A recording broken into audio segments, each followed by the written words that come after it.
अस्सलाम वालेकुम दोस्तों, मैं हूं आपका दोस्त आदिल मदनी। आज नुक्कड़ चैट के एक और एपिसोड में आप सबका स्वागत है।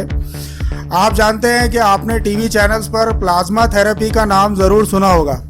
अभी ये थेरेपी क्लिनिकल ट्रायल में है और दिल्ली के बाद जो है तो ये महाराष्ट्र के भी अलग अलग शहरों में इसका ट्रायल शुरू किया गया है। और हमारी खुशकिस्मती है कि हमारे अपने शहर औरंगाबाद में भी गवर्नमेंट मेडिकल कॉलेज में इसकी एक मशीन जो तो आ चुकी है और प्लाज्मा डोनेशन का काम शुरू हो चुका है। आज हम इस प्लाज्मा डोनेशन के ताल्लुक से मुकम्मल मालूमात आप लोगों को देने जा रहे हैं। हमारे साथ आज है गवर्नमेंट मेडिकल कॉलेज के पैथोलॉजिकल डिपार्टमेंट के HOD, head of the department, doctor AR Joshi साहब। इनसे हम आज कुछ सवालात के जरिए जानने की कोशिश करेंगे। सर, आपका स्वागत है हमारे चैनल में।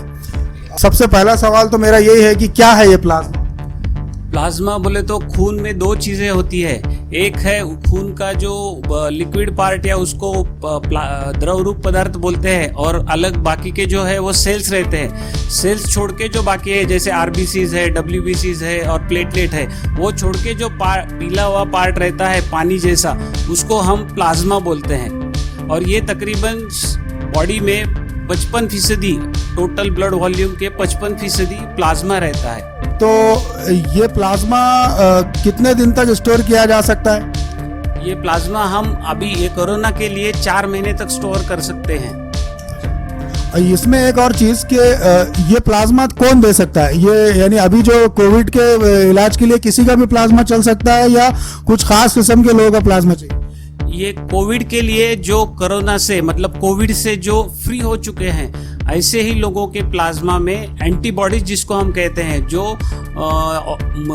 औषधोपचार के तौर पर या ट्रीटमेंट के तौर पर काम में आती है, वो जो फाइट करने वाली है बॉडी के अगेंस्ट, वो एंटीबॉडीज इनके खून में रहती है और वही प्लाज्मा में आने की वजह से उसका इस्तेमाल किया जा सकता है। ये है, और ये जो चीज़ है ये एंटीबॉडीज, वो हर एक इंसान में अलग अलग तरह के, क्यों इसलिए हर एक जो कोविड पेशेंट हर एक ठीक हो गया वो नहीं, जिसको थोड़े बहुत कुछ ना कुछ लक्षण हो, मतलब जैसे खांसी हो या कुछ सांस की तकलीफ हो के अगर ठीक हो गए हो, ऐसे लोगों में ये एंटीबॉडीज की प्रमाण या फिर जो क्वांटिटी बोलते हैं वो ज़्यादा रहने की संभावना होती है। इसलिए ये प्रोटोकॉल में भी, ICMR प्रोटोकॉल में भी अभी इन्वेस्टिगेशनल थेरेपी के अंतर्गत शामिल कर दिया गया है। प्लाज्मा देने से मरीज को क्या फायदा होता है?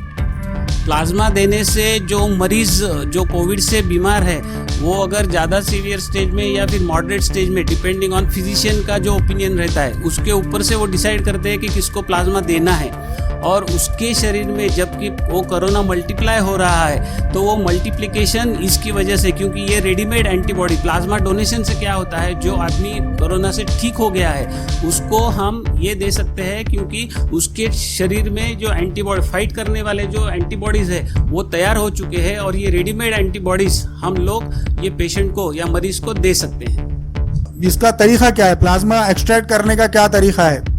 प्लाज्मा एक्सट्रैक्ट करने का तरीका मतलब खून में जैसा हम लेते हैं एक खून का, वैसे ही एक वेन में से जो कि यहाँ पर रहती है, वहाँ से खून निकाला जाता है।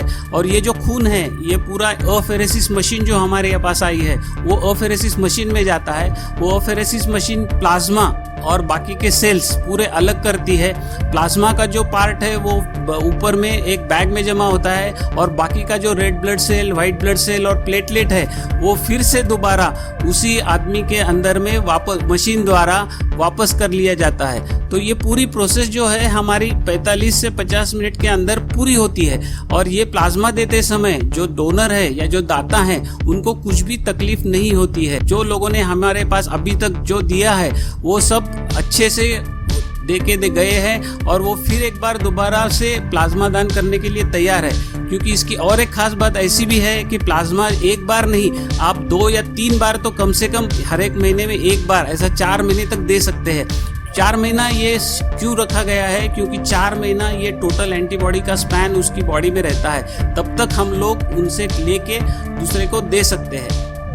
अच्छा डॉक्टर साहब, एक नॉर्मल डोनेशन के लिए एक रक्तदान से दूसरे रक्तदान के बीच में जैसा 3 महीने का टाइम ड्यूरेशन होना चाहिए, तो क्या प्लाज्मा में ऐसी कोई ड्यूरेशन है? वो पूरा 24 से 48 घंटे में बॉडी में पूरा रिप्लेस हो जाता है। इसलिए हर 2 वीक के बाद, लेकिन हम 2 वीक नहीं 4 वीक पकड़ते हैं, तो 4 वीक के बाद भी हम एक बार ले लिए तो एक ही आदमी, एक ही इंसान, क्योंकि हमने कब लेना है उसका प्लाज्मा कि कोविड से या कोरोना से ठीक होने के बाद। ठीक होने के बाद मतलब उसके पूरे जो लक्षण हैं, उसकी पूरी जो तकलीफ है वो कम होने के बाद 28 दिन के बाद हम ले सकते हैं पहली बार। और उसके बाद में कम से कम 2 बार और 2 या 3 बार आप उसका प्लाज्मा निकाल सकते हैं।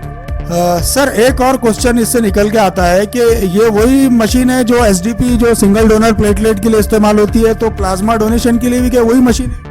हाँ, वही मशीन है जिसके ऊपर हम प्लाज्मा मोड एक रहता है और एक प्लेटलेट का मोड रहता है। इसमें एक सिंगल डोनर प्लाज्मा, और ये कोविड के बारे में जो प्लाज्मा लिया जाता है उसको बोलते हैं कॉन्वलेसेंट प्लाज्मा। कॉन्वलेसेंट इसलिए कि ये आदमी कोरोना से ठीक होकर अच्छा आ गया है, इसको कॉन्वलेसेंट प्लाज्मा बोलते हैं। ये कॉन्वलेसेंट प्लाज्मा थेरेपी इसलिए है क्योंकि ये कॉन्वलेसेंट, और इसी मशीन से अगर वो प्लेटलेट मोड पे डाल दिया जाए तो सिंगल डोनर प्लेटलेट भी हम लोग इससे ले सकते हैं। सर अगर एक डोनर प्लाज्मा डोनेट करना चाहे तो उसके पूरे डोनेशन प्रोसेस में कितना टाइम जो जाता है? 40 से 45 मिनट नॉर्मली लगते हैं। यानी एक बंदा अगर अपना डोनेशन करना चाहे तो सिर्फ उसको अपने 45 मिनट खर्च करने पड़ेंगे, जिसकी वजह से लोगों को फायदा होगा। तो अच्छा, एक डोनेशन में कितने लोगों को फायदा हो सकता है? एक डोनेशन में अभी जो ये इन्वेस्टिगेशनल थेरेपी चल रही है, ये अभी एक डोनेशन, क्योंकि हम 3 बार वही आदमी डोनेट कर सकता है, तो एक डोनेशन से 3 लोगों को फायदा हो सकता है ज्यादा से ज्यादा, और कम से कम एक को जरूर फायदा हो सकता है। सर एक और सवाल जो बहुत जहन में था कि एक लंबे समय से हम देख रहे थे कि हमको ये जो ब्लड के अलावा जो दूसरे कंपोनेंट है जैसा प्लेटलेट है, प्लेटलेट के लिए खास तौर पे ज़्यादा प्रॉब्लम्स आ रही थी। हम निर्भर थे जो शहर के 2 प्राइवेट ब्लड बैंक है वहीं पे था, और चूंकि प्राइवेट ब्लड बैंक में 8 से 10 हज़ार रुपये में एक एसडीपी का बैग आता है, जंबो जो बैग आता है, वो भी डोनर ले आके देना पड़ता है बाज़ औक़ात, और उसके बाद जो है तो 8 से 10 हज़ार रुपये खर्च करना पड़ते हैं एक सर्वसाधारण नागरिक को। तो अब जो घाटी में ये मशीन चालू हो गई है, तो क्या इसके ज़रिए एसडीपी भी एक्सट्रैक्ट किए जाएंगे रेगुलर बेसिस पे? और अगर किए जाएंगे तो पेशेंट को उस किट के उसका जो किट आता है एक्सट्रैक्ट करने के लिए, उसके कुछ पैसे देना पड़ेंगे क्या पेशेंट?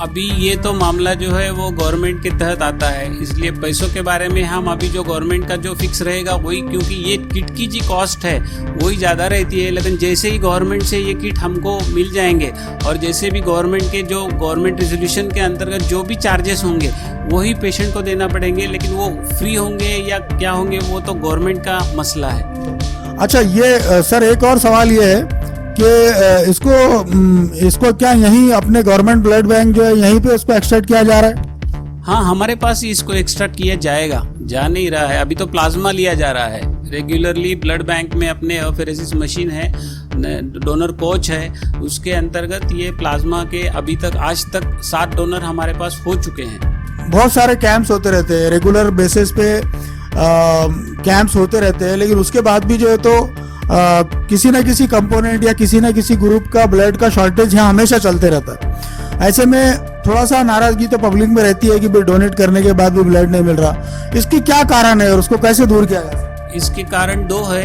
एक तो अभी जो कोरोना चल रहा है उसकी वजह से हमारे कैंप कम हो गए, और कैंप क्यों कम हो गए इसकी भी 2 वजह है। एक तो आजकल लोगों का जो दिमाग में जो एकदम घबराए से लोग हैं वो कैंप कम कर रहे हैं। उसके बाद लॉकडाउन था अभी तक, उसकी वजह से कैंप नहीं हो रहे। तीसरी बात, हमारे जो सबसे ज़्यादा डोनर्स है वो कॉलेज के स्टूडेंट्स रहते हैं। अभी कॉलेज शुरू ही नहीं हुए तो डोनेशन भी नहीं शुरू हुआ है। इस लिहाज से, इसकी वजह से हमारे पास ब्लड के ग्रुप की या ब्लड के कुछ कॉम्पोनेंट की शॉर्टेज होती है। और लेकिन इसके बावजूद मैं सबको तो ये आह्वान करना चाहूँगा कि ज़्यादा से ज़्यादा लोगों ने ये ऐसी चीज़ रख के, ये अच्छा चीज़ है, ये ब्लड डोनेशन कीजिए, और रुग्णों की या मरीजों की सेवा करने की, खिदमत करने की आपको मौका मिला है। इससे और अच्छा मौका खिदमत का कहाँ मिलेगा? तो मैं आपको तो ये ज़रूर कहना चाहूँगा कि ये खिदमत कीजिए आप, और आप न सिर्फ खुद ब्लड डोनेशन कीजिए लेकिन दूसरों को भी ये उत्साह कीजिए या फिर उसको प्रमोट कीजिए कि ब्लड डोनेशन करें। ये थे हमारे साथ आज गवर्नमेंट मेडिकल कॉलेज के पैथोलॉजी डिपार्टमेंट के एचओडी जोशी साहब, जिन्होंने बहुत तफसील के साथ हमको प्लाज्मा डोनेशन के ताल्लुक से बताई। हम किसी और दिन किसी और हस्ती के साथ आपसे दोबारा मिलेंगे इसी तरह के मालूमाती प्रोग्राम के साथ। तब तक के लिए अल्लाह हाफिज।